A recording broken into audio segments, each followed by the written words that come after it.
Lonely Hearts Killer အထီးကျန်ဆန်တဲ့နှလုံးသားနဲ့လူသက်သမားနောက်ပြီးတော့ The Glamour Girl Slayer ဆွဲဆောင်မှုရှိတဲ့ main ကလေးတွေကိုတတ်တယ်သူဆိုပြီးတော့သူတို့ကအမည်တက်ခဲ့ကြပါတယ်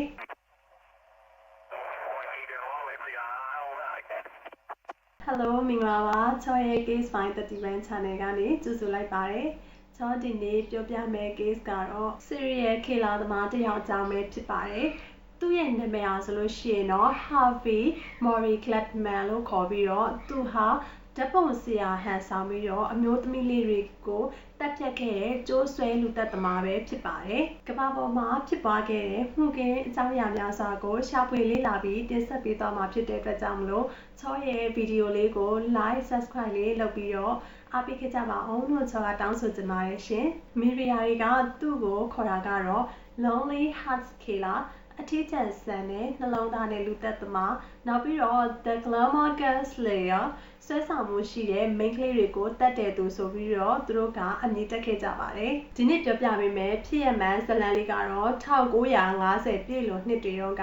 အမေရိကန်ပြည်ထောင်စုကိုလှုပ်ခတ်သွားစေခဲ့တဲ့ကြောက်မက်ဖွယ်ရာလူသတ်မှုတစ်ခုအကြောင်းပဲဖြစ်ပါတယ်ဒီအကြောင်းအရာမှာဆိုလို့ရှိရင်အဓိကဆက်လိုက်ကတော့ Harvey Gladman လို့ခေါ်တဲ့အသက်30အရွယ်လူငယ်တစ်ယောက်ပါသူဟာလှပတဲ့မိန်းကလေးငယ်တွေကို model အလုပ်ကိုင်အတွက်ဓာတ်ပုံရိုက်ကူးပေးမယ်ဆိုပြီးတော့မျှော်လင့်ချက်တွေပေးပြီးဖျားယောင်းခဲ့တာပဲဖြစ်ပါတယ်ဒါပေမဲ့သူ့ရဲ့တကယ်ရည်ရွယ်ချက်ကတော့သူတို့ကိုတည့်ရဲ့အထိညှဉ်းပန်းနှိပ်စက်ဖို့ပါပဲဒီလူဟာဘလို့လူစားမျိုးလဲသူ့ရဲ့သားကောင်တွေကဘလောက်ဒုက္ခရောက်ခဲ့လဲဆိုတာကိုချောနဲ့အတူတူအသေးစိတ်အဆုံးထိလိုက်ပါပြီးတော့နားဆင်ပေးကြပါအောင်ရှင်သူ့ရဲ့ကလေးဘဝတုန်းကအကြောင်းနေနဲ့နောက်ပြီးတော့သူ့မှာဘလို့မျိုးစိတ်ပိုင်းဆိုင်ရာပြဿနာတွေရှိခဲ့လဲဆိုတာချောကအခုပြောပြပေးသွားမှာပဲဖြစ်ပါတယ်Harvey Gladman ကို1928ခုနှစ်ဒီဇင်ဘာလ10ရက်နေ့မှာနယူးယောက်မြို့ Bronx ဒေသမှာမွေးဖွားခဲ့ပါတယ်။ဂျူးလူမျိုးမိသားစုဖြစ်ပြီးတော့သူငငယ်လေးမှာပဲကော်လိုရာဒိုပြည်နယ်ကိုပြောင်းရွှေ့နေထိုင်ခဲ့ကြပါတယ်။သူဟာငယ်စဉ်ကတည်းကစိတ်ပိုင်းဆိုင်ရာပြဿနာတွေရှိနေခဲ့ပါတယ်။သူအသက်12နှစ်မှာတော့သူဟာအိမ်သားထဲမှာကျိုးတစ်ချောင်းကိုယူပြီးတော့သူ့ရဲ့လယ်ပင်ကိုပတ်ပြီးရေမြောင်းပေါက်ထဲကနေဆွဲချတယ်။နောက်ပြီးတော့သူဟာလယ်ပင်ညှစ်တယ်ပေါ့နော်အဲ့လိုမျိုးအဲ့လိုလုပ်တဲ့အခါမှာသူဟာလိမ်ပိုင်းဆိုင်ရာစိတ်လှုပ်ရှားမှုကိုခံစားရတယ်ဆိုပြီးတော့နောက်ပိုင်းမှာသူဖွင့်ချခဲ့ပါတယ်။ဒီလိုကိစ္စတွေကိုမိဘတွေကသိလို့ဆရာဝန်စီသွားပြီးတော့ဆွေးနေတဲ့အခါမှာဆိုလို့ရှိရင်တော့ဆရာဝန်ကဒီလိုမျိုးပြောရဲပေါ့နော်ကြီးလာလို့ရှိရင်ဟာဒီယောဂဆိုလို့ရှိရင်ကြီးလာရင်ပျောက်သွားမှာပါဆိုပြီးတော့သူကပြောလိုက်တယ်ဒါဆိုလို့ရှိရင်နောက်ပိုင်းမှာတေဆုံးသွားခဲ့ရတဲ့အမျိုးသမီးငယ်ရဲ့အတွက်အလွန်ကိုဆိုးရွားလာတဲ့အကြံပေးမှုတစ်ခုပဲဖြစ်ခဲ့ပါတယ်ဆယ်ကျော်သက်အရွယ်ရောက်တဲ့အခါမှာဆိုလို့ရှိရင်သူ့ရဲ့ဒီပုံစံတွေကပိုပြီးဆိုးလာတယ်ပေါ့နော်သူက main ကလေးတွေရဲ့အိမ်ကိုဖောက်ထွင်းနေပြီးတော့အတွင်းခံတွေကိုခိုးတယ်ပေါ့နော်နောက်ပြီးလို့ရှိရင်တနက်တွေခိုးတယ်နောက်ပိုင်းမှာဆိုလို့ရှိရင်လမ်းပေါ်မှာရှိတဲ့ main ကလေးတွေကိုချောင်းပြောင်းပြီးတော့အာတမပြုကျင့်တာအထိကိုရာဇဝတ်မှုတွေကျူးလွန်လာခဲ့ပါတယ်1945ခုနှစ်မှာပထမဆုံးအာတမပြုကျင့်မှုနဲ့သူကအဖမ်းခံရပြီးတော့ထောင်ဒဏ်9နှစ်ကနေ10နှစ်အထိချမှတ်ခံခဲ့ရပါတယ်1948ခုနှစ်မှာဆိုလို့ရှိရင်တော့သူဟာသူကြာရမယ့်နှစ်ချက်လောက်စောပြီးတော့သူကပြန်လွတ်ခဲ့ပါတယ်ထောင်ထဲမှာသူ့ကိုဆေးရောဂါထူကူဆရာဝန်တွေက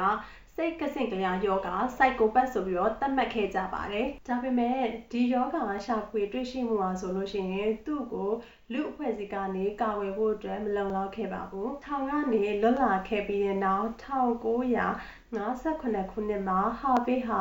Los Angeles ကိုပြောင်းရွှေ့အခြေချခဲ့ပါတယ်။အဲ့ဒီမှာ TV ပြင်ဆိုင်ဖွင့်ပြီးတော့သူ့ရဲ့ဝါသနာအရာဓာတ်ပုံရိုက်တဲ့အလုပ်ကိုလည်းသူဟာလုပ်ကိုင်ခဲ့ပါတယ်။သူ့မှာဓာတ်ပုံပညာကိုဝါသနာပါတယ်ဆိုတော့မျက်နှာဖုံးကောင်းကောင်းရှိနေခဲ့ပါတယ်ဒါပေမဲ့ဒါဟာသူ့ရဲ့လိမ်ပိုင်းဆိုင်ရာစိတ်ဆန္ဒတွေကိုဖြည့်ဆည်းဖို့အတွက်အကောင်းဆုံးမျက်နှာဖုံးတစ်ခုလည်းဖြစ်လာခဲ့ပါတယ်သူဟာနောက်ပိုင်းမှာဆိုရင် model agency တွေဓာတ်ပုံပညာသင်တန်းကျောင်းတွေကိုလိုက်လံဆက်သွယ်ပြီးတော့ဈေးပေါ်တဲ့မဂ္ဂဇင်းတွေရာဇဝတ်မှုဆိုင်ရာစောင်းအဖုံးတွေအတွက်ဓာတ်ပုံရိုက်ကူးခွင့်ရမယ်ဆိုတဲ့ကတိတွေလည်းသူပေးခဲ့ပါတယ်1950နှစ်လိုနေမှာဆိုရင်တော့ Hollywood မှာအိမ်မက်တွေနဲ့ပြည်နေတဲ့ main ကလေးရဲ့အတွက်ဒီလိုကန့်လန့်ချက်တွေကဆွဲဆောင်မှုအရှိဆုံးပဲဖြစ်နေပါတယ်သားကောင်တွေကသူ့စကားကိုယုံပြီးတော့သူ့တိုက်ခန်းကိုလိုက်လာတဲ့အခါမှာတော့ထွက်ပြေးလွတ်မြောက်လို့မရအောင်တနက်နဲ့ချင်းချောက်ပြီးကျိုးတွေနဲ့သူကချီနှောင်လိုက်ပါတယ် တားကောင်တွေကိုလက်တွေခြေထောက်တွေကိုကျွမ်းကျင်စွာသူကချီနှောင်တယ်ပြီးတော့သူ့မှာဒီအတွက်တီးတန့်ပြင်ဆင်ထားတဲ့ကြိုးတွေကလည်းရှိနေပါတယ်အဲဒီနောက်မှာအတ္တမပြုကျင့်ပြီးချီနှောင်ထားတဲ့တားကောင်တွေရဲ့ထိတ်လန့်တကြားဖြစ်နေတဲ့ညနေသားတွေရုံးကန်နေတဲ့ပုံရိပ်တွေကိုလည်းသူဟာဓာတ်ပုံရိုက်ကူးခဲ့ပါတယ်ဒီဓာတ်ပုံတွေကသူ့အတွက်တကယ်ကိုစုတစိတ်တွေလိုပါပဲသူတို့ရဲ့နာကျင်မှုတွေကိုမြင်ရတာမှတ်တမ်းတင်နိုင်တာတွေကသူ့ရဲ့စိတ်ဆန္ဒကိုပို့ပြီးတော့လှုံ့ဆော်ပေးနေပါတယ်နောက်ဆုံးမှာတော့သူ့ရဲ့အတိုက်ဆုံးကျိုးနဲ့လေပင်ကိုညှစ်ပြီးတော့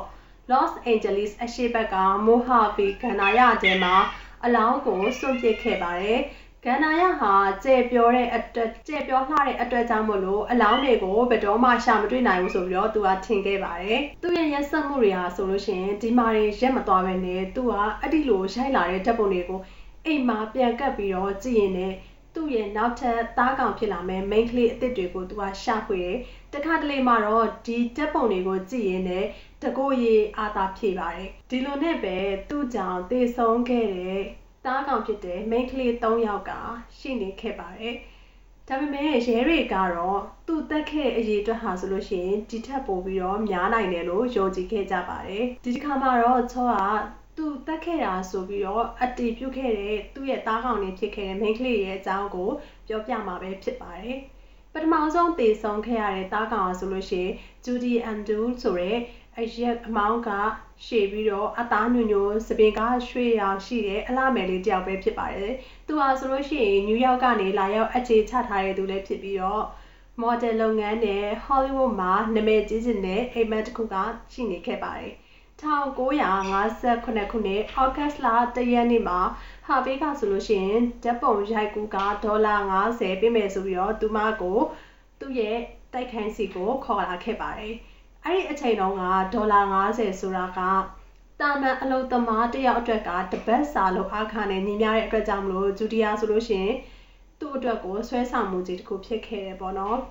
တိုက်ခန်းကိုရောက်တဲ့အခါမှာဆိုရင်တော့ဒီဟာဘေးကကောင်မလေးကိုတနတ်နဲ့ချိန်ချောက်တယ်ပြီးတော့အတမပြုတ်ကျင်ပြီးတော့ဓာတ်ပုံလေးရိုက်ခဲ့ပါတယ်ဂျူဒီယာဆိုလို့ရှိရင်သူ့အသက်ရှင်ဖို့အတွက်သူ့ကိုချိနှောင်ထားတဲ့ကြိုးတွေကနေပြီးတော့ရုံးကန်လှုပ်ရှားခဲ့ပေမဲ့လည်းဟာဘေးရဲ့ချိနှောင်ထားမှုကနေပြီးတော့မလွတ်မြောက်ခဲ့ပါဘူးသူဟာဒီကောင်မလေးကိုအတမလည်းပြုတ်ကျင်ပြီးသွားပြီသူ့လိုချင်တဲ့ဓာတ်ပုံတွေလည်းရိုက်လို့ပြီးသွားပြီဆိုတော့သူ့ရဲ့သတ်မှတ်ထားတဲ့နေရာဖြစ်တဲ့ခန္ဓာရစီကိုသူကခေါ်တာခဲ့ပါတယ်အဲ့ဒီကိုလည်းရောက်တော့ကောင်မလေးကိုသူ့ရဲ့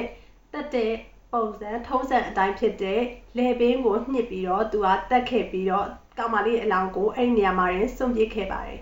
ဂျူဒီရဲ့အလောင်းကိုရှာဖွေတွေ့ရှိဖို့ကလအတော်ကြာခဲ့ပါတယ်နောက်ထပ်သူ့ရဲ့ဒုတိယမြောက်သားကောင်ဖြစ်တဲ့ကောင်မလေးကတော့ Sherry Ambrose ဖြစ်ပြီးတော့သူမကအသက်24နှစ်အရွယ်ရှိပါပြီသူမဟာဆိုလို့ရှိရင်ကွာရှင်းပြက်ဆဲပြီးသားကလေးနှစ်ယောက်မေးစင်ကံမတစ်ယောက်လည်းဖြစ်ပါတယ်သူကစင်ကံမဖြစ်တဲ့အနေသူ့ရဲ့ဘဝဟာအထီးကျန်ဆက်နေပါတယ်အဲ့ဒီအတွက်ကြောင့်မို့သူမ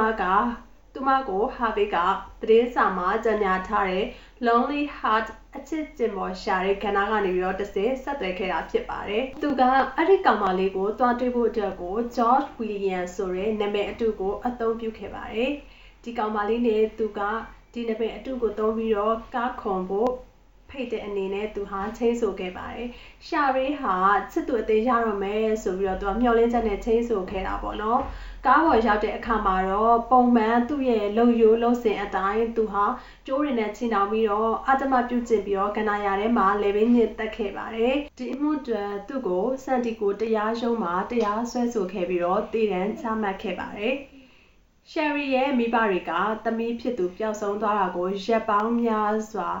အကုန်ခံပြီးတော့ရှာဖွေခဲ့ပေမဲ့လည်းနောက်ဆုံးမှာတော့ကန္နာရတဲကသူ့သမီးရဲ့ရုပ်အလောင်းကိုပဲပြန်လည်တွေ့ရှိခဲ့ရပါတယ်။ဟာဘီရဲ့တတိယမြောက်အတည်ပြုနိုင်ခဲ့တဲ့တားကောင်ကတော့ Red Mercado လို့ခေါ်တဲ့အသက်24နှစ်အရွယ်မိန်းကလေးပဲဖြစ်ပါတယ်။သူမဟာဘရာဇီးနွယ်ပေါင်းအမျိုးသမီးငယ်တဦးဖြစ်ပြီးတော့မော်ဒယ်လုပ်ဖို့ဓာတ်ပုံဆရာရှာနေတာကိုဟာဘေးကဆက်သွယ်ခဲ့တာပါ။ Ruth ဟာယုံကြည်ရလွယ်ပြီးတော့လူချစ်လူခင်များတဲ့မိန်းကလေးတစ်ယောက်လို့သူ့ရဲ့တငယ်ချင်းတွေစီကသိရပါတယ်။ဒီတစ်ခါမှာတော့သူမရဲ့အိမ်မှာပဲဓာတ်ပုံရိုက်မယ်ဆိုပြီးတော့ဟာဘေးကရောက်လာခဲ့ပါတယ်။အိမ်ရောက်တာနဲ့သူကတနက်ကိုထုတ်ပြီးတော့ကောင်မလေးကိုချိနှောင်လိုက်တယ်။ပြီးတော့တညလုံးအဲ့ဒီကောင်မလေးကိုအတမပြုတ်ကျင်ခဲ့ပါတယ်။ နောက်တနေ့မနက်မှာတော့ကန္နာရတဲ့ကိုခေါ်သွားခဲ့ပါတယ်အဲ့ဒီချိန်မှာအဲ့ဒီမိန်းကလေးကအသက်ရှင်နေစေပါ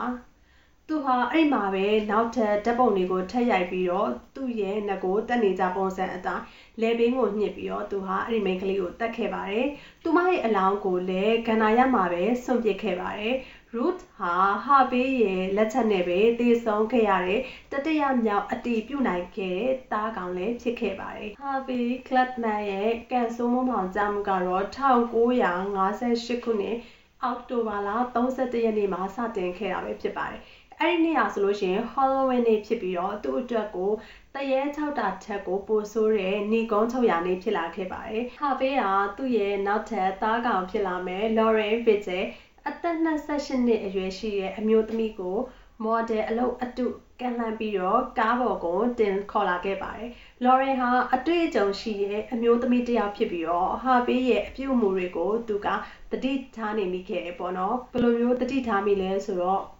ကားနဲ့သူ့ကိုမသိတဲ့လမ်းကိုခေါ်လာတယ်။အဲ့ဒီဟာဆိုလို့ရှိရင်လည်းမြို့ထဲမဟုတ်ပဲနဲ့မြို့ရဲ့အပြင်ဘက်ကိုဥတီပြီးမောင်းနေတာကို Lauren ကသတိထားမိသွားပါတယ်။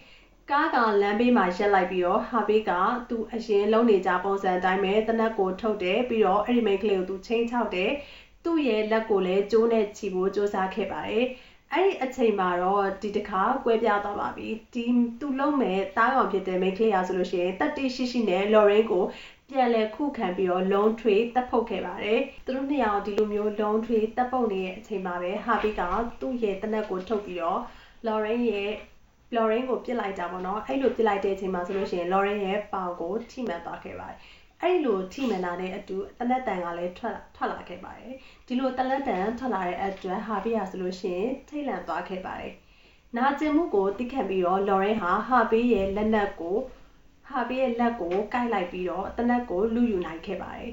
နှစ်ယောက်သားလှိမ့်လဲရှင်နဲ့ကားပေါ်ကနေသူတို့လမ်းဘေးကိုလူလဲကျသွားတဲ့အချိန်မှာတော့ရဲကားတစ်စီးကကန်ကောင်းစင်တော့ဖြတ်မောင်းလာတာကိုတွေ့လိုက်ရပါတယ်အဲ့ဒီအချိန်မှာလော်ရီကရဲကိုမြင်တာနဲ့ဟာသူငါ့ကိုတက်နေရဲ့ငါ့ကိုကယ်ပေးပါဆိုပြီးတော့သူကအော်ဟစ်ပြီးတော့အကူအညီတောင်းခဲ့ပါတယ်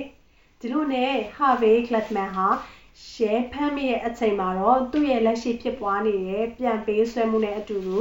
သူကျူးလွန်ခဲ့တဲ့လူသတ်မှု3ခုကိုပါသူဟာဝန်ခံခဲ့ပါတယ်အဆောင်ထဲမှာတော့ရဲတွေကသူ့စကားကိုသိပ်မယုံကြည်ခဲ့ဘူးပေါ့နော်ဒါပေမဲ့ရဲတွေကိုသူကသူ့ရဲ့သားကောင်တွေဖြစ်တဲ့ဓာတ်ပုံတွေကိုသူထည့်ထားတဲ့တစ်တာ box ကိုဖော်ထုတ်ပြီးတော့ထုတ်ပြခဲ့တာပဲဖြစ်ပါတယ်အဲ့ဒီတစ်တာထဲမှာသူ့ရဲ့သားကောင်တွေရဲ့ဓာတ်ပုံတွေအားဆိုလို့ရှိရင်ယာနဲ့ချီပြီးရှိနေပါတယ်သူတို့ကိုချီနှောင်သူတို့ဟာဆိုလို့ရှိရင်ချီနှောင်ခံထားရတဲ့ပုံတွေနောက်ပြီးတော့ထိတ်လန့်နေတဲ့ပုံတွေနောက်တေခံဒီအထီကိုရိုက်ခူးထားတဲ့ပုံတွေပဲဖြစ်ပါတယ်။ဒါအပြင်သူဟာသူ့ရဲ့သားကောင်ဖြစ်တဲ့ main ကလေးတွေစီကနေပြီးတော့လက်ဝတ်ရတနာတွေနောက်ပြီးတော့အိမ်တော့တွေကိုလည်းသူကယူထားခဲ့ပါတယ်။နောက်သူဟာအခုသူဒီလိုမျိုးလှုပ်လိုက်တဲ့ရက်ဆက်ရုံမာတဲ့လုပ်ရက်တွေကိုဆိုလို့ရှိရင်သူကဂုံယူဝင်ကြားစာနဲ့ပြန်လည်ဖော်ပြခဲ့တယ်လို့လည်းသိရပါတယ်။နောက်ဆုံးမှာသူ့ကိုတရားစီရင်ချက်ချမှတ်လိုက်ပါပြီ။တရက်ခွင်မှာသူ့ရဲ့သားကောင်တွေကိုချီနှောင်ထားတဲ့ဓာတ်ပုံတွေကိုသက်သေခံအဖြစ်ဖော်ပြခဲ့ကြပါတယ်။တရက်ခွင်မှာရှိတဲ့လူတိုင်းကလည်းဒီဓာတ်ပုံတွေကိုမြင်လိုက်ရတဲ့အခါမှာဆိုရင်တော့မျက်နှာလွှဲသွားကြတယ်။တချို့ကျူရီလူကြီးတွေကဆိုလို့ရှိရင်ဒီဓာတ်ပုံတွေကိုကြည့်ပြီးတော့မျက်ရည်တောင်ကျခဲ့ရပါတယ်။ရှေ့လူတွေကကွန့်ကွက်စရာတွေအများကြီးရှိပေမဲ့ဟာရီကတော့တေတံအမိန့်ကိုသူကလက်ခံခဲ့ပါတယ်။တရားသူကြီးကဆိုလို့ရှိရင်လည်းဒီရာဇဝတ်မှုဟာဒီလောက်ဆက်စုပ်ရွှရှာစရာကောင်းတဲ့အတွက်ကြောင့်မို့တေတံပဲတင့်တော်တယ်ဆိုပြီးတော့ဆုံးဖြတ်ချက်ချခဲ့ပါတယ်။ဟာဗေကိုရိုင်ကလည်းဟုတ်တယ်ကျွန်တော်ကတေတာကိုပဲလိုချင်တယ်ဆိုပြီးတော့အယူခံဝင်ဖို့ကိုစူးစမ်းတဲ့သူတွေကိုပြောခဲ့ပါတယ်။ထောင်ထဲမှာသူ့ကိုစိတ်ရောဂါအထူးကုဆရာဝန်နဲ့ထပ်မံပြီးတော့လေ့လာခဲ့လိုက်တယ်။သူ့မှာဆိုလို့ရှိရင်စာနာမှုကင်းမဲ့ခြင်းလို့ခေါ်တဲ့ lack of empathy ပြီးတော့နောင်တရစိတ်မရှိခြင်းစတဲ့လက္ခဏာတွေကိုတွေ့ရှိခဲ့ရပါတယ်။သူဟာသားကောင်တွေအကြောင်းပြောတဲ့အခါမှာလည်းသူတို့ဟာသူ့ရဲ့စိတ်ဆန္ဒကိုဖြည့်ဆည်းပေးတဲ့အရာဝတ္ထုတစ်ခုလိုပဲသဘောထားခဲ့ပါတယ်။1959ခုနှစ်စက်တင်ဘာလ18ရက်နေ့မှာအသက်32နှစ်အရွယ် Harvey Kletman ကို San Quentin ထောင်မှာဓာတ်ငွေ့ကန် gas chamber ထဲမှာတေတံစီရင်ခဲ့ပါတယ်။ သူတေဆုံးချိန်မှာဘလို့မျက်နှာထားမျိုးနဲ့တေဆုံးခဲ့လဲဆိုတာကိုမျက်မြင်သက်သေကဒီလိုမျိုးပြောခဲ့ပါတယ်။ဒါဆိုရင်တော့သူ့ရဲ့မျက်နှာထားတည်ငြိမ်နေရဆိုပြီးတော့ဖော်ပြခဲ့ပါတယ်။သူ့ကိုစစ်ဆေးမေးမြန်းခဲ့တဲ့ရဲအရာရှိတွေကိုသူပြောခဲ့တဲ့စကားတစ်ခွန်းလည်းရှိပါတယ်။ငါကဒီမိန်းကလေးတွေကိုတတ်ခဲ့ရတဲ့အကြောင်းရင်းကသူတို့ကိုယ်တိုင်ကငါနဲ့မနေခြင်းလို့ဆိုပြီးပြောလို့ပဲငါနဲ့နေရတာထက်တေးရတာကိုပဲလိုလားကြတယ်ဆိုပြီးသူတို့တွေကပြောခဲ့တယ်ပေါ့နော်ဒီစကားဟာသူ့ရဲ့စိတ်ပိုင်းဆိုင်ရာဘလောက်ထိရိုင်နေနေတယ်လဲဆိုတာကိုပြသွားတာပါငယ်စဉ်ကလေးကစတင်ခဲ့တဲ့ကျိုးနယ်လေပင်ညှစ်ခြင်းရဲ့လိန်စိတ်ဆန္ဒဟာနောက်ဆုံးမှာတော့အပြစ်မဲ့တဲ့အမျိုးသမီးငယ်လေး၃ယောက်ရဲ့အသက်ကိုဆုံးရှုံးစေခဲ့ပါတယ်ဒါပေမဲ့ရဲတွေကတော့သူ့ရဲ့သားကောင်ဟာဒီထက်များနိုင်တယ်ဆိုပြီးတော့လည်းယူဆခဲ့ကြပါတယ်ကန္နာယကကျေပြောထားတဲ့အတွက်ကြောင့်မို့တခြားသားကောင်တွေရဲ့အလောင်းတွေကိုဘယ်တော့မှရှာမတွေ့နိုင်ဘူးလေသူတို့ကထင်ခဲ့ပါတယ်ဒီဇလန်မှာဆိုရင်တော့စိတ်ယောဂကုသမှုရဲ့အရေးပါမှုနဲ့သားကောင်ဖြစ်လာရတဲ့သူတွေရဲ့နာကျင်မှုကိုဖော်ပြနေပါတယ်ငယ်စဉ်ကလေးကစတင်ခဲ့တဲ့စိတ်ပိုင်းဆိုင်ရာပြဿနာကိုအချိန်မီကုသခွင့်မရခဲ့လို့နောက်ဆုံးမှာလူ၃ယောက်ရဲ့အသက်တွေကိုဆုံးရှုံးခဲ့ရပါတယ်အဲ့ဒါအပြင်ကိုဒီဇလန်ကအန်တရရှိတဲ့သူတွေကိုဘလို့မှတ်မိရမလဲဆိုတဲ့သင်ခန်းစာတွေလည်းပေးပါတယ်။ဟာဗင်းဟာဆိုလို့ရှိရင်ပုံမှန်လူတရားလိုပဲနေထိုင်ခဲ့တယ်။သူ့မှာအလုပ်လည်းရှိတယ်၊ဝါသနာရှိတယ်၊လူချစ်လူခင်လည်းများတယ်။ဒါပေမဲ့သူ့ရဲ့မျက်နှာဖုံးအောက်မှာတော့အကြောင်းမဲ့ဖွယ်ရာလျှို့ဝှက်ချက်တစ်ခုရှိနေခဲ့ပါတယ်။ဒီဇလန်လေးကိုတော့ဒီမှာပဲနှီးကုန်းချုပ်လိုက်ပါတော့မယ်။နားထောင်သူတွေရဲ့ထင်မြင်ချက်ကိုလည်းcomment မှာရေးသွားပေးခဲ့ပါအောင်နော်အဆုံးထိလိုက်ပါပြီးတော့နားဆင်ပေးခဲ့ကြတဲ့တဦးတယောက်ချစ်စီတိုင်းကိုလည်းချောအားကျေးဇူးအများကြီးတင်ပါတယ်နောက်ထပ်ဘယ်လိုမျိုးစိတ်ဝင်စားဖို့ကောင်းတဲ့ဇလန်အကြောင်းအရာလေးတွေကိုတင်ဆက်ပေးမလဲဆိုတာကိုသိရှိနိုင်မှုအတွက်ချောရဲ့ channel လေးကို subscribe လေးလုပ်ပေးခဲ့ဖို့လည်းမမေ့ပါနဲ့နော်အားလုံးပဲဘေးကင်းလုံခြုံစွာနဲ့ကျန်းမာပျော်ရွှင်ကြပါစေလို့ချောအားဆုတောင်းပေးလိုက်ပါတယ်ရှင်